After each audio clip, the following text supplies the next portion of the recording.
my wife is from Watertown, which is the suburb of Lebanon, let's just say. Right.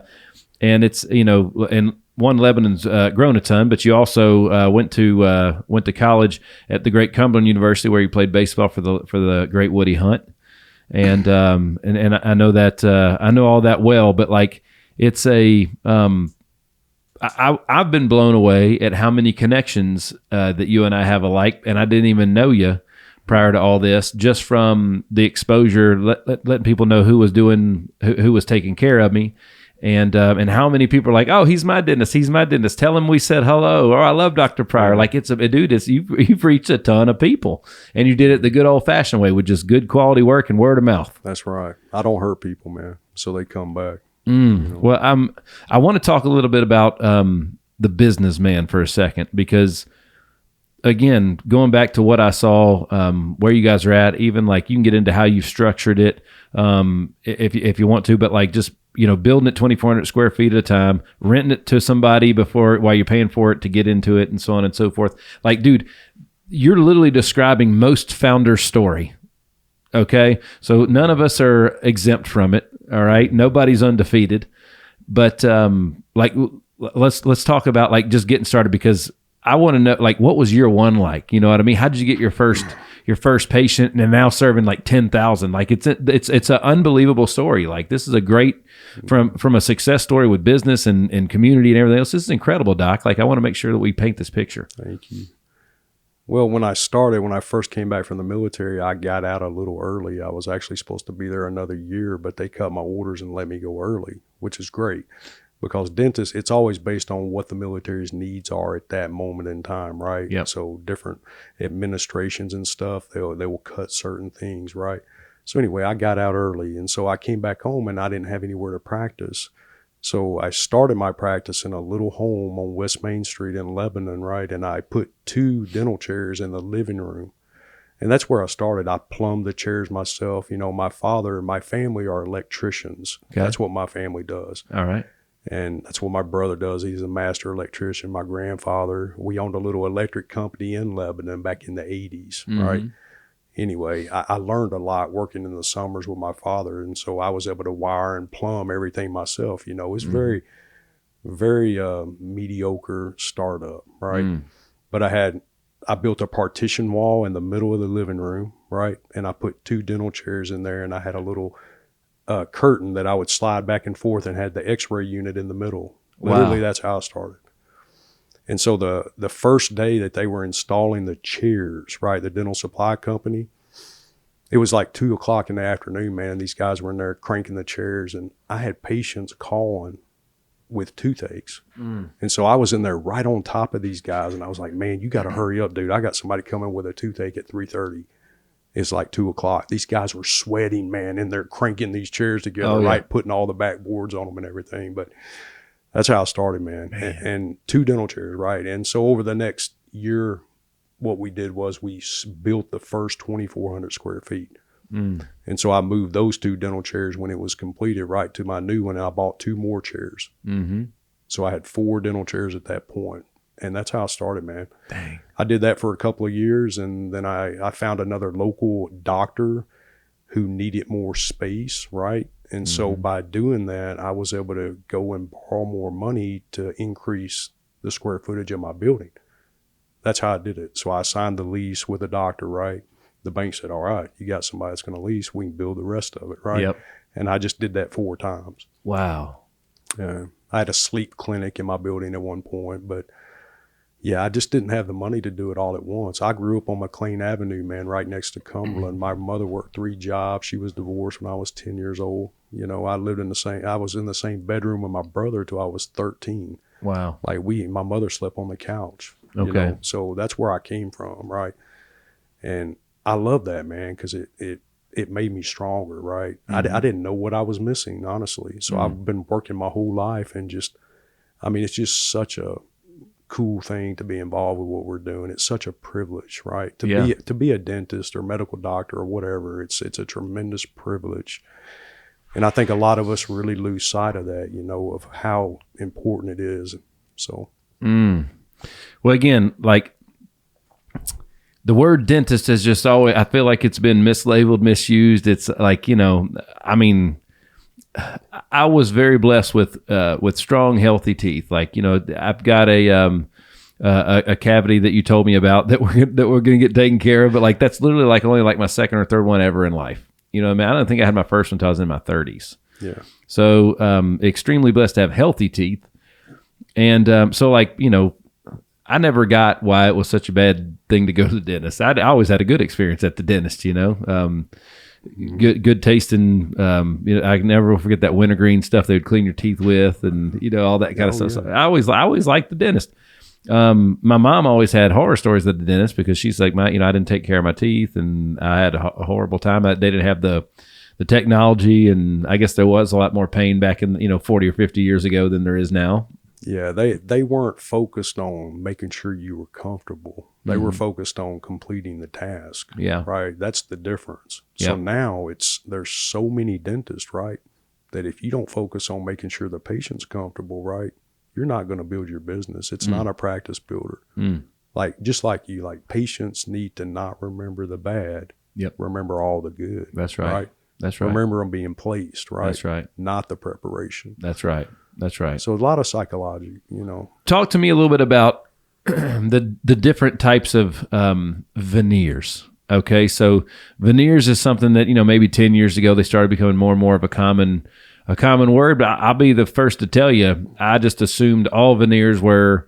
When I started looking into this, I was like, some people, there's no teeth and they're drilled into, like, there's a bunch of the gum removed and there's screws put in, and that's where everything's kind of put in. At first I thought, like, well, if they're adding gum, I've already got gum. Does that mean everything's going to stick out? Like, there was just so much, there's very little easily accessible information about like all the different types of veneers. I was shocked at how much of my actual teeth that I actually got to keep when you were prepping for mine versus like a buddy of mine. He showed me pictures of his, and they looked like little bitty Tic Tacs that they used, type things. So like there's a lot of, let's just say, misconception about actual veneers, what they are, if you should get them or not, like even like how long they can last, and so on and so forth. So let's just clear all that up right now. What are all the different types of like veneer?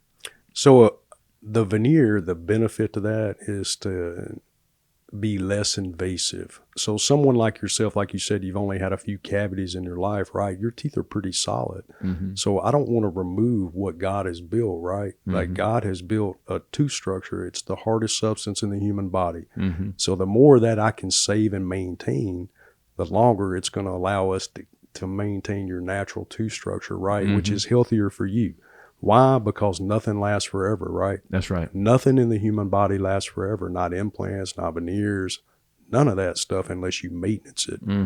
And so we know this, right? So I pay attention because I'm anticipating one day that we may have to revamp the veneers, right? Like 20 years from now, right? You've got really great hygiene. So that's why people lose veneers, is because they keep the same habits they had before the veneers, right? Oftentimes, and they're not cleaning between their teeth. They're not using water picks.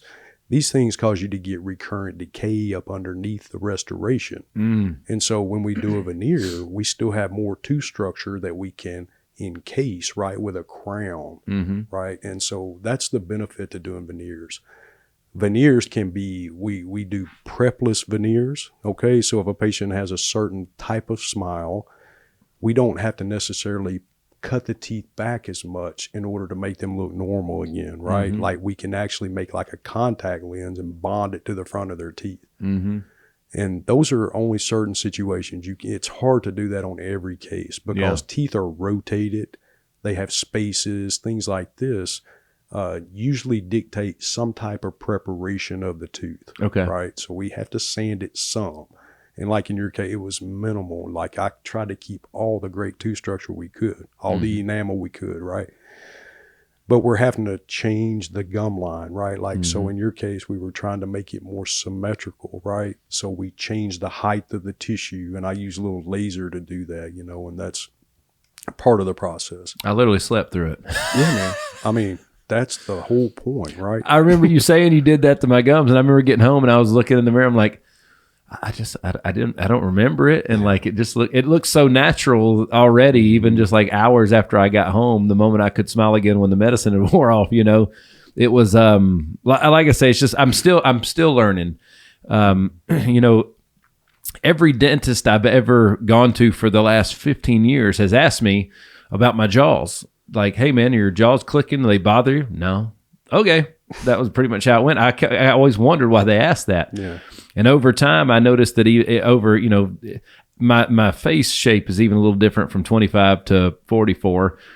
And you were the one that I didn't believe it for the longest time. You're like, dude, you grit your teeth like 24/7. Like you're squeezing them all the time. And I was like, no, I don't think so. Well, I can feel it now. Like I can actually feel it. Like it's been one of the coolest things. I love to disrupt patterns. You have to change and to grow. There's usually patterns that have to be broken, right? Just subconscious patterns that you're not even aware of. Right. This has been awesome for me because like something I wasn't even aware that I was doing. Now I am actually able to catch myself doing it just because everything in my mouth is slightly different. Yeah. It's just if you feel your teeth come together, you should open your mouth. Right. Like, that's right. You should not even, your teeth don't come together when you're chewing your food. People don't realize that, but you have food between your teeth, right? Mm-hmm. So it's never kosher, right, to put your teeth together and squeeze them. That's not normal. Yeah. But people do it all the time. Even working out with the temporaries in, I was working out with my mouth open. You know what I mean? Dude, I breathe better. That's right. It holds your mandible forward, see, while you're breathing. Mm-hmm. And so that's oftentimes why people squeeze their teeth in their sleep. It keeps your airway open. So we do it for many reasons. It's not just stress, right? Yep. Because you're a healthy guy, but you're clamping up so that you can move air. Mm-hmm. Right? That's right. So That's right. You got to wear a mouthpiece to protect yourself from yourself. Absolutely. And again, if you'd have told me that before all this, right. I would have totally agreed with you and not done any of it. You know what I mean? I'm that guy. But like, again, a couple things. One, I got something better to protect and to, let's just say, live for now. Right. But at the same time, like I can actually feel it now because the other teeth that I had grinded into the patterns that they were. They just naturally rested there. That's right. I wasn't aware. Now I'm aware of so much more of what's happening. Again, there's been nothing but, and it's still very new. As we're sitting here recording this today, this is day 8. Day 8 since I've had them, and I can tell you it was about 2 days before they felt just absolutely like they'd been there the whole time. It took 2 days where you bite onto something and you can feel the pull on the other side just a little bit because everything's a little different. Within 2 days, it had all the swelling had come down. It was done. It was done. It was awesome. All right. I got off track a little bit. I want to go back to the businessman a little bit because scaling real estate, scaling the practice, partnering up, all while you're staying on top of your game as a surgeon, as a practitioner, there wasn't a lot of time. We all get the same 24 hours. All right. And it takes a lot of courage to take on the debt from the bank and the partners and everything else. So like the story that we're telling today is so tell me again, what year was it? What year are you in right now with Prior Family Dentistry? Year number 20. So number 20. I graduated 23 years ago from dental school. Yep. 2002 is when I graduated from dental school. Gotcha. So yeah, I've been practicing 23 years, private practice 20 years. Wow. So as you were building out that spectacular space that I've been to out in Lebanon, what years were you? So you built phase 1, obviously in the beginning. Yeah. All right. The first 2,400 square feet. What was the timeline of the next 3 additions, I guess? And I want to really talk about the each wing and what the purpose of it, and then the people inside of it, because like that was the thing is you built it, but then you had to put the right people in there. That's right. I built it around spaces. So I built it around a sleep clinic. So like the first phase was completed in 2006.